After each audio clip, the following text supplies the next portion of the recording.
morning, everybody, and welcome to CJ's Drop on Life. Hey, I'm back here at the park today, and what a beautiful morning here in Michigan. 72 degrees. It's about, I don't know, it's about 7:45 in the morning. Birds are out, animals are moving around, and back of me I can hear squirrels and everything else going on around me. At this park is a very cool park, and one of the things I usually come to visit down here is they have this phone to heaven. I don't know if you have one in your park or have ever seen one, but it's pretty cool. Let me switch the camera over to where you can see it. Now I'm talking about. They have this phone, and it's a phone to heaven. You can see it. Those who love don't go away. They walk beside us every day. Unseen, untouched, but always near. So loved, so missed, so very dear. This telephone connects our heaven to our loved ones in heaven. I think that's a very cool thing, but they got to keep it. For some reason, it never was chained, but now it's chained to the thing. But all you do is, dial a number. I always like to dial 1111. That's our spiritual number, 1111. Our spiritual number. So it's kind of a neat thing. I thought it was very interesting, and if you're ever missing your loved ones, you can come down here and call. So I have 3 different people that are in heaven. I mean, I care about everybody that passed away, but the 3 closest ones to me are my mom, my dad. My dad passed away first. He was 75. My mom, well, actually my grandson, who was 18 months, passed away at our home, which was one of the roughest things I've ever been through. He passed away in November. Actually, my mom, I'm sorry. Let me backtrail on that. My mom passed away in February, 7 days after her birthday. She was 86, and she had dementia very, very bad. She didn't even know who she was, and actually I prayed every day for her to go home.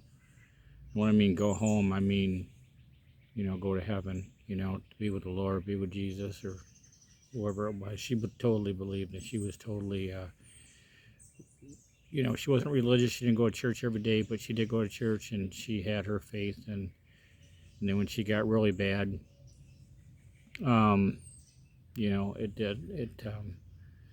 it was terrible. She would escape from home. She thought home was her prison. I mean, what a terrible thing to go through. I wish nobody ever to go through that in their life. And my dad didn't, but my mom did. My dad retired early. He was 59, I think, when he retired. My mom still worked. My dad just wanted my mom to retire so they could travel, but she wouldn't. So, yeah, and then after my mom died, and then in November of the same year, my grandson went to sleep at our house and never woke up. And he was 18 months, and that was one of the roughest things we've ever went through in our life. So I come down here and call them occasionally, see how they're doing. Like I said, my spiritual number is 1111. Goes back to numerology, and I totally believe in numerology, and I totally study numerology, actually. So I come down here today to talk to them and give them a phone call. So I just wanted to get that out of the way, and that's why I was down here for, and that's why it's kind of a little bit why I'm making this video. But another reason I'm making this video is I realized today, I thought, I'm going to come down to the park today, but you know what, and this sounds kind of gross, but sounds kind of uncharacteristic. It's actually uncharacteristic to me, but I thought, I'm going to come down to the park. I'm not going to get cleaned up. I'm going to do some walking. I'm going to do some meditation, because I come down here and I do meditation. I have my phone and I have my headphones, which are right here. I do my headphone thing, and I put those on and I do meditation. These are cheap headphones, but they work great. I only paid like 12 bucks for them, and they work real awesome. They're awesome headphones, all Bluetooth, everything. So if I mean, if you go for a walk, I would definitely use headphones or earpods or whatever, AirPods or whatever. I use the headphones just because I think the ones that you push in your ears, I think they damage your ears more than the headphones do. So that's my preference on it, anyways. So I'm gonna do a little meditation. I'm gonna put those on, close my eyes, and sit here and enjoy the meditation and whatever I do. But back to the point. I was so I was thinking this morning. I thought, I'm just gonna throw a shirt on, throw shorts on, and I might look unusual, but who cares? You know what I mean? And it brought me to a thought that I had because we moved from Michigan to a big city. It was kind of a big city, second biggest city I think in Michigan. And we moved there to a small town up north, in northern Michigan, which was quite a little jaunt. It wasn't a jaunt. It was it was like a little over 100 miles from where we lived at, so we could still go home if we wanted to and visit people. It wasn't that bad, but the climate changed, the people changed, the structure of the town changed, everything changed. People knew other people knew the new people that moved in, and we were called Flatlanders because we weren't from there. So it took a while to unflatten us, I should say, in the Flatlander realm of moving. So I went to school. I was still in high school at that point in time when we moved, and it was kind of funny. I had when I was first there, the homecoming dance was coming up. I didn't know anybody. I had no idea who who anybody were. I mean, I would say, they would say hi. They were kind of nice. Most of them, majority of the kids in high school, I didn't have a problem whatsoever. I mean, I didn't have any problem. But I did get into a fight. Come on, first couple weeks there, but that's a whole different story. But the guy, of course. But anyways, my first week there, a girl asked me to the homecoming because she wanted to ask me to homecoming, I guess. And I said, yeah, sure. I mean, we'll go to homecoming. Yeah. So I had to go out and buy like a corsage and everything for her and this and that, and had to go over to the house and pick her up, and her mom and dad were there. And they don't know me from Adam, so.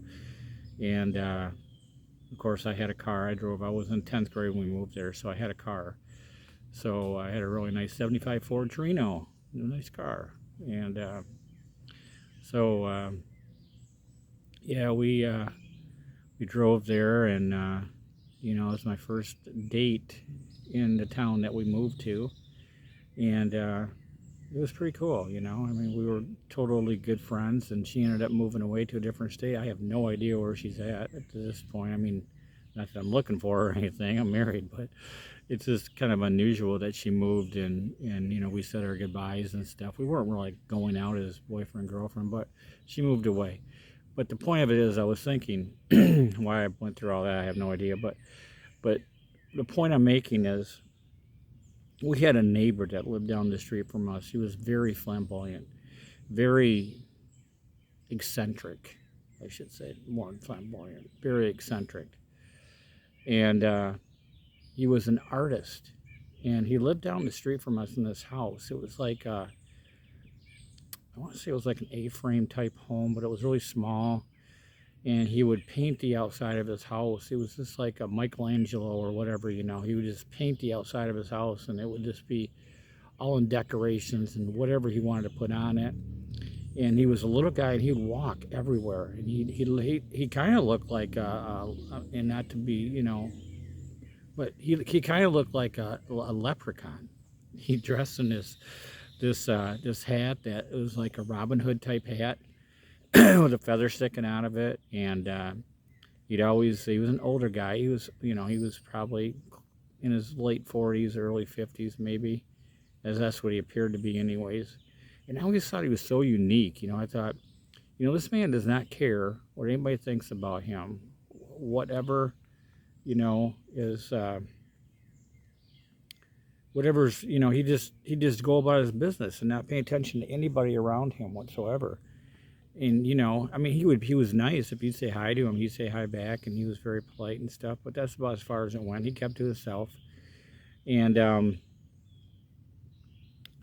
it was just, it reminded me, for some reason I had a flashback to that day when I thought, I'm just going to go out and I'm just going to put my t-shirt on, put a pair of shorts on, and I'm going to go down the park and I'm going to do a little walk and I'm going to listen to my meditation and keep my hair things behind me. I don't know why.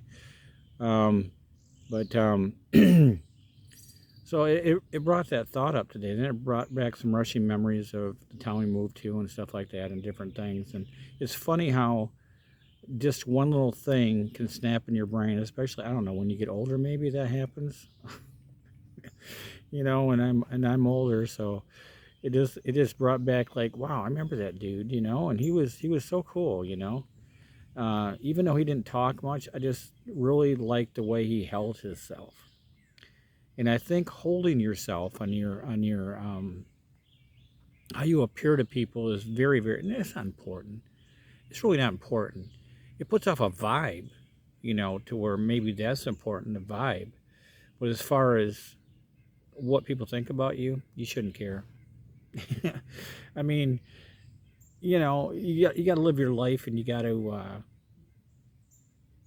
go on with life and what makes you happy. I mean, certain things, you can't go in a room and full of people and just start yelling and screaming. I mean, it's going to put off the wrong vibe, But if you're courteous to people, which sometimes doesn't really matter these days, because if you are courteous to people just, I mean, you can walk up to somebody and say, "Hi, how you doing today? Having a good day?" And I don't know, for some reason they just don't answer you anymore.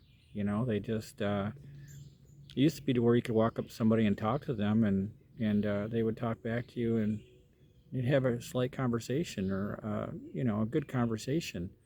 But nowadays it's so hard to find that. It's like everybody's under guard all the time. So I guess what I'm saying, though, I'm in 12 minutes into this video, and it's going kind of long because I went through several different topics. But what I'm trying to say is, I guess, just try to live life the way you want to live it. Don't try to please everybody else, because it doesn't always work, and especially in today's society, it doesn't work.